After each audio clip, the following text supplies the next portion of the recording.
Someone give me some coffee, please. Oh, we're on. Oh. Hey, Phirst Contention fans, welcome back to another week. Yes, it is the NFL Live Impact Ready. We had Thanksgiving Day games, Big Day Sunday. We got a whole lot in store for you. It's Phirst Contention. Keep it locked. Let's get this party started.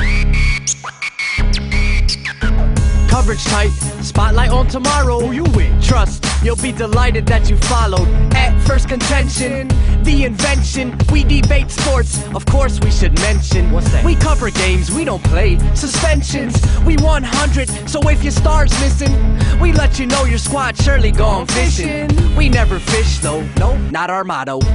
We sport on deals, on court, on fields. The victors, the vengeance, the legends, latest invention. All right, Phirst Contention fans, welcome to another episode. Welcome back. I'm your host, Josh Harris. Joining us live from Minneapolis, the Twin Cities, you got yours truly, Mr. Marvin Banks. What's going on? I said hola, senors and senoritas. And joining us from Maryland, Mr. Steve Davis. What's going on? What's going on, everybody? Strive higher every day.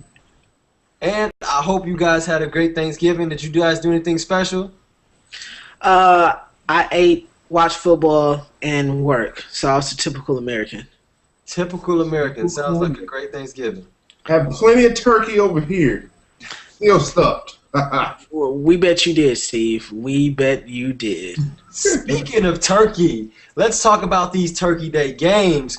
Who was it that got stuffed, absolutely stuffed on Thanksgiving Day? Who was your Thanksgiving Day loser? We'll start things off with you, Mr. Banks. It's not hard to say who was the biggest loser. Let me just give you a scenario. You get the ball. You turn around. You went the wrong way. You try to go up to make a first down. And what do? Your face hits the buttocks of another man. And you get tackled. And you fumble and the other team scores. But let's rewind that a little bit. Your face hits the butt of somebody else. Like Face to buttocks plant. Face to buttocks, like full on face deep in buttocks plant. How does this happen?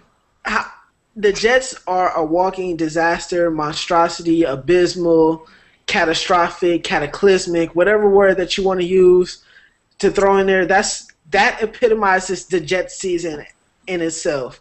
Mark Sanchez's face hit his butt and caused him to fumble. That's what the New York Jets are right now.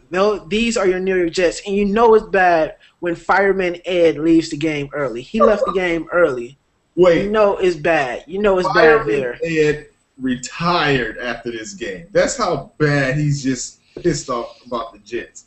To me, I don't even think they came to play. They just kind of threw their game to me. It just seemed like, oh, Patriots, just take the ball, just run it back. We don't really want to play. We're ready to just go home and call it a quits. Because, I mean, it was just horrible. You run into your own lineman and drop the ball. You should have saw his reaction. He just like, oh.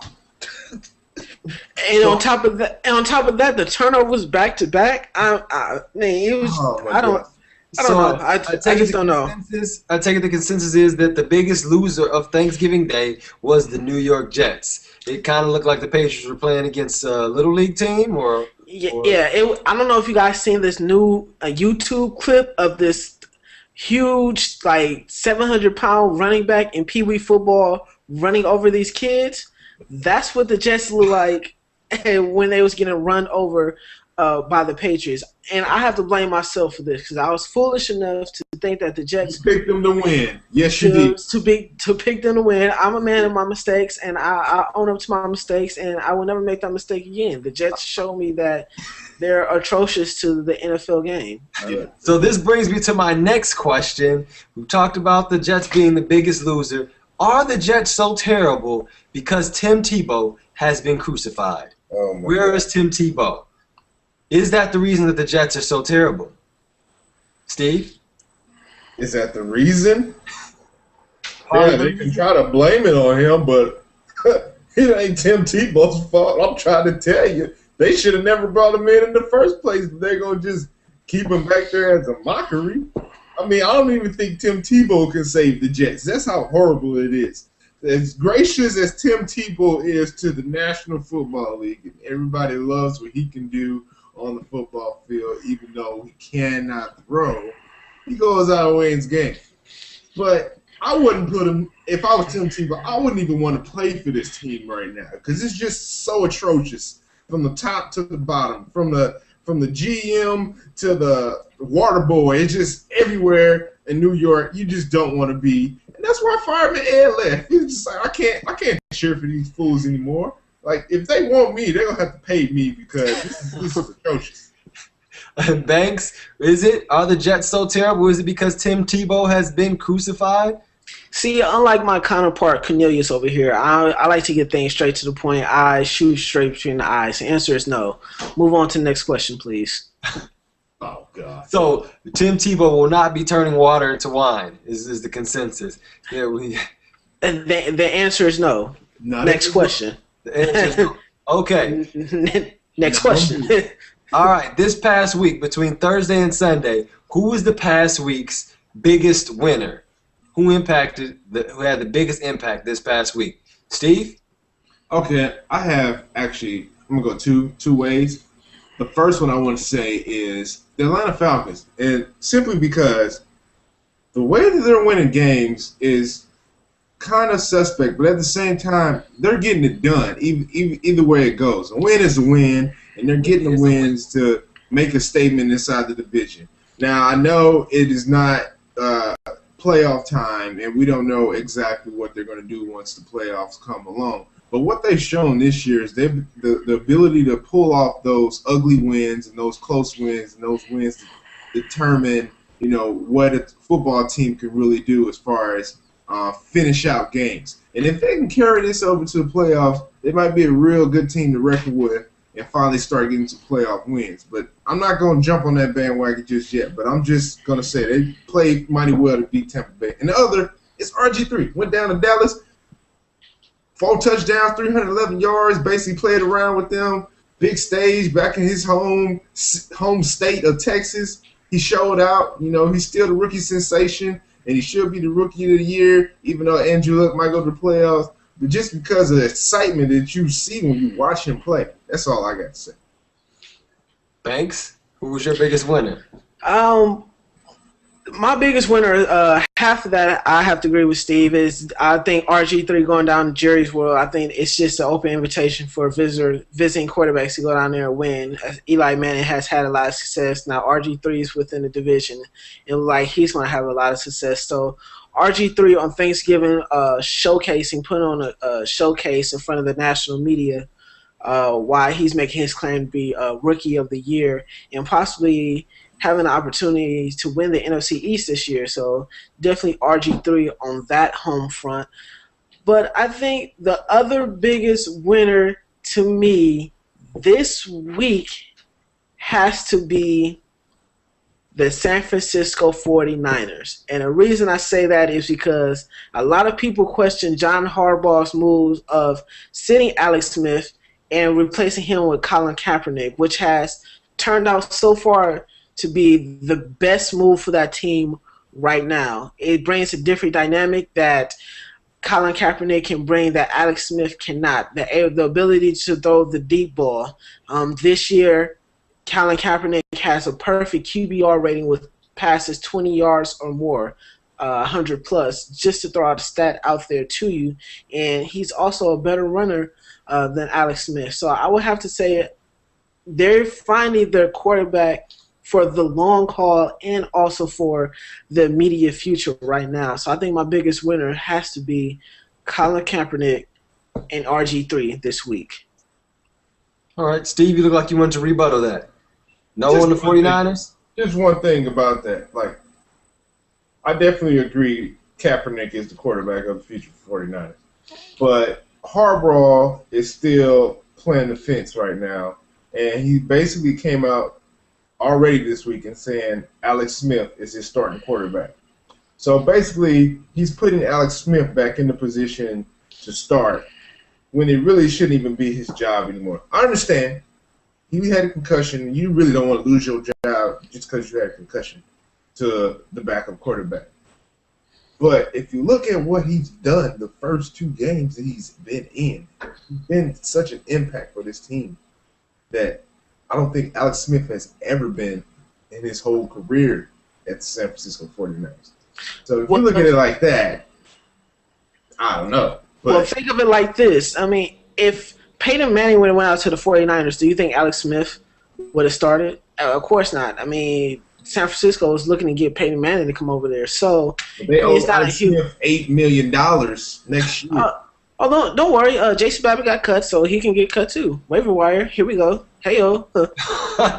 That simple. There it is. And this leads me to my bonus question, folks. Rookie of the Year. The race, will it come down to RG3 and Andrew Luck, and who will get it? Is it about winning games, or is it about showmanship? Who is it? Is it between those two, and what is it all about?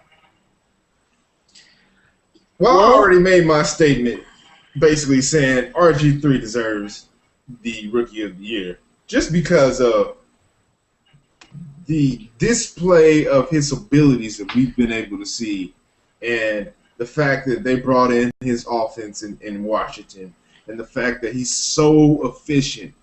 He has, 4 turnovers the whole year to Andrew Luck, 10-plus turnovers. I mean, Andrew Luck has a better record, which is understandable. But don't count out RG3. They still have a chance to make it to the playoffs. And we don't know if Andrew Luck is actually going to still make it to the playoffs. So you don't never know. But the way that you see it, these 2 guys are definitely going to be impact players for the future. But right now, I just feel like RG3 is taking the NFL by storm, kind of like Cam Newton did last year. But it's on another level. This guy is making the perfect throws. He has become the captain of his team, voted by everybody as a rookie. Come on now. This guy is sensational. Awesome. Banks? I'm going to go a different route.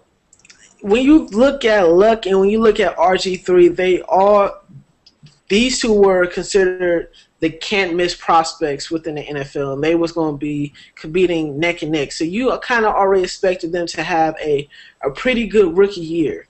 To me, I think the rookie that might have had the biggest splash outside of those 2 is Doug Martin, muscle hamster down in Tampa Bay. I think that if somehow, some way, let's say if they can make it into the wild card, because I don't think they can catch Atlanta. Atlanta's too far out. But let's say if they can make it to the wild card and fight for that last wild card spot, and Doug Martin goes off for a couple of more 200-yard games, then you have to definitely put him right there neck and neck with RG3 and with Luck too, as well as Rookie of the Year, especially with a Tampa Bay squad that nobody had considered to be a very good squad. With the new coaches down there, with Greg Schiano, with Josh Freeman struggling as bad as he did, and just that whole team being abysmal as they were, nobody thought that Doug Martin would have the type of impact on the running game